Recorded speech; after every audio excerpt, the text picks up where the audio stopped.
Hello, and welcome to a little overview of my 1979 Honda PA50.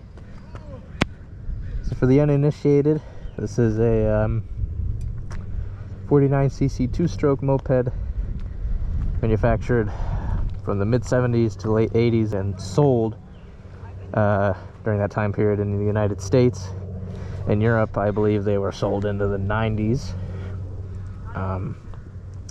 What's interesting is these were not actually manufactured by Honda. Certain aspects were, but this one was manufactured in Belgium by Honda Benelux, which is Belgium, Netherlands, Luxembourg. There's a bit of history behind that, but still a Honda. The engine is a Honda design. Contrary to, I guess, what Soichiro Honda thought about two-strokes, they're great. And Honda made some really sweet two-stroke designs, like this one. So, I got this particular bike for $200 8 months ago. It was around October, November. Wasn't running. Just about everything in terms of the engine was trashed. Because it had been sitting in storage for 9 to 10 years. It wasn't nice. The frame itself, though, was in pretty good condition. It was missing some things like the headlight. The US market headlights mount here, and it's like a weird plastic design, and they break. But I got a European model Camino headlight as a replacement, which I think looks much nicer. What else? Was missing this. Don't have a license plate bracket, so I just have to mount it on that, which isn't ideal, but it works. The gas tank is immaculate, surprisingly, in contrast to the other aspects of the bike. The gas tank is clean on the inside, which is always nice to see. But yeah, $200 buys you this screaming deal here in the Pacific Northwest. So from the factory, this particular one, now how you can tell, so this is a PA50 Now that 1 means this was from the factory a 20-mile-an-hour bike. That's no fun. Also, I mean, it's restricted in so many horrible ways. I mean, I understand there's a reason for it, especially in Europe. They do restrict these in Europe a lot more. So that was the only bad part of the bike, was the engine was basically just had the life choked out of it, but that's nothing a complete engine rebuild can't fix. So this naturally has a brand new crankshaft in it, courtesy of Treatland. New bearings, new seals, obviously, if you're gonna go through that effort. So the bottom end is nice and minty, perfect.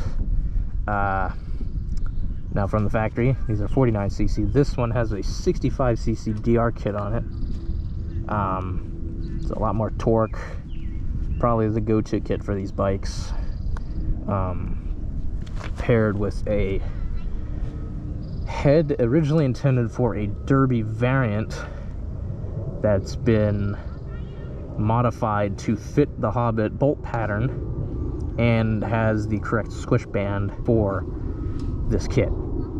The ignition is stock. I did replace the points because they were kind of old, so I got a set of OEM points. A lot of the stuff for this bike I got from Treatland.tv, excellent site, but you probably already know that. What else? So yeah, 65cc top end.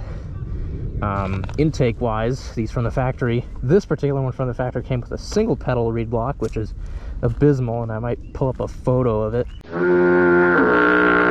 But that is no longer the case because Treats sells an adapter that lets you run Honda Dio reed blocks, or if you have $150 or so to spend, you buy a set of Moto Tassinari V-Force 3 reeds, 8-pedal carbon fiber, not even meant for a Dio, they're meant for like a Kawasaki KX65, but big reeds, big performance gain just be found there. And very expensive reeds. Custom intake from Crank Pipes on Instagram. This is, and then there's a spigot mount 21mm Delorto PHBG carburetor. And then the exhaust is particularly interesting because it's a 14-year-old Hobbit Weekends pipe, custom made in Florida by some guys way back when. It's been through the ringer. Obviously not the cleanest looking pipe, but compared to what I was running before, which was a Proma circuit pipe, so much power to be had there. Really fun pipe. That's the fun thing with two strokes. You can, they're obviously it all relies on the power band with these, and that's the great thing about this. So the Hobbit, or the PA50, or the Camino, whatever you call it, has a continuously variable transmission. You probably know this, but if not, now you do. I think some models in Europe had single speed transmissions though. Which, I mean, I guess Vespas also did that. I know that for a fact. Chows and whatnot. But CVTs basically just let you... They're so fun. You just get on the power, and you can just tune to be in the power all the damn time with a CVT, and it's great. Only spot where they're really kind of mediocre is in, you know, top speed. You know, your big boy Pook will, you know, definitely give this thing a challenge. But when it comes to just general use, the CVT is the way to go. I do have a aftermarket Treats variator. Really nice unit. If you can afford it, get it. Or a TJT. Aftermarket variators make so much of a difference on these kind of bikes. Stock pulley, stock contra spring, and a one-way bearing. So I just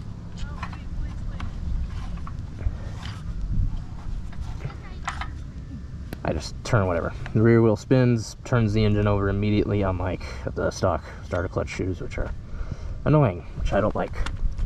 But there you have it. Not the fastest Hobbit in existence, but it's pretty quick.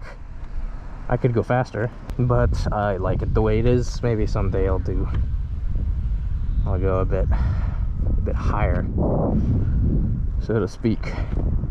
But yeah, really nice bike. Got it for a screaming deal, and probably the fastest bike I own. I own 3 of them.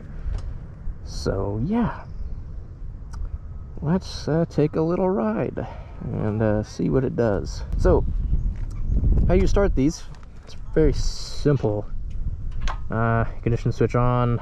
If the bike's cold, hit the choke. Don't need to use that usually, especially today, it's rather warm. Engage the transmission by flipping that lever up, and transmission engaged, and all you got to do is just push it. Maybe give it a bit of gas. There you have it.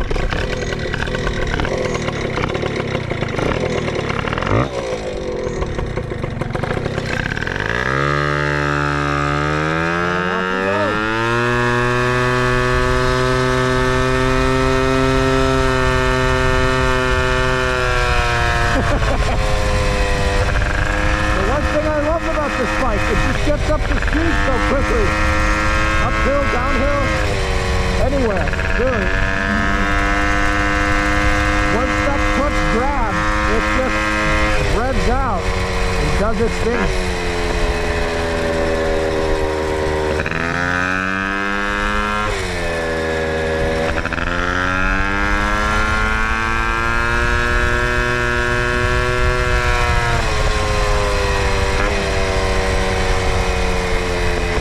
It's especially fun for where I live. There's a lot of hills, a lot of nice twisty roads. There's also a lot of debris on the road that I have to be careful of.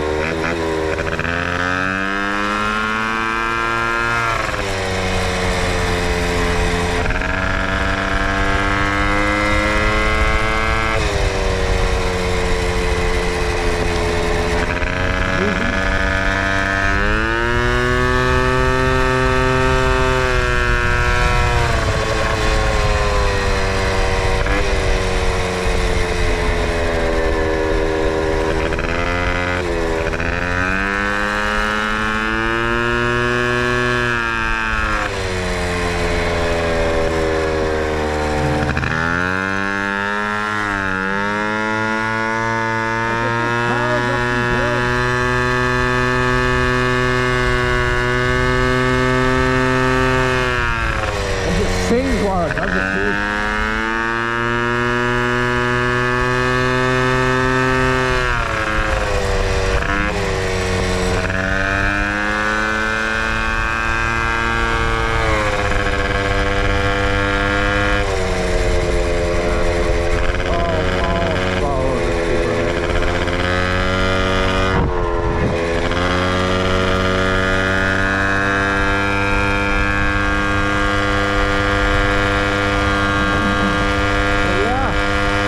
Two-strokes. Only problem with them is not great for the environment, but otherwise love them to death. They're simpler than a four-stroke, lighter, and just more fun. It's like the power band.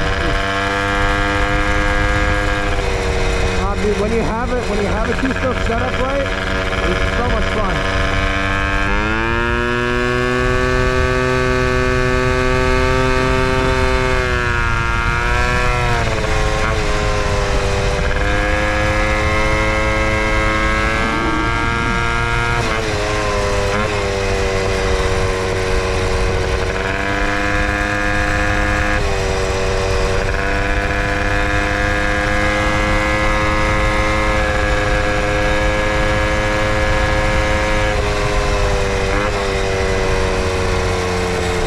The other nice thing about the one-way battery is that because there's no starter clutch to engaging and disengaging once you reach a certain speed, the deceleration feels very natural. Obviously, engine braking is not a good thing for two-strokes, but you know, it just feels nicer. And it's so easy to start these with a one-way battery.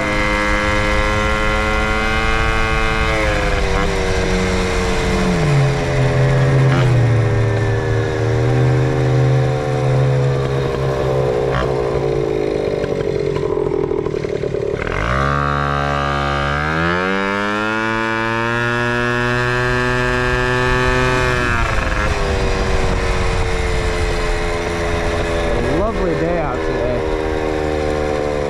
Feels like summer's finally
shame mopeds aren't more popular here in the States. They're pretty big in Europe still, but kind of a niche here in the US. Probably because the roads just aren't built around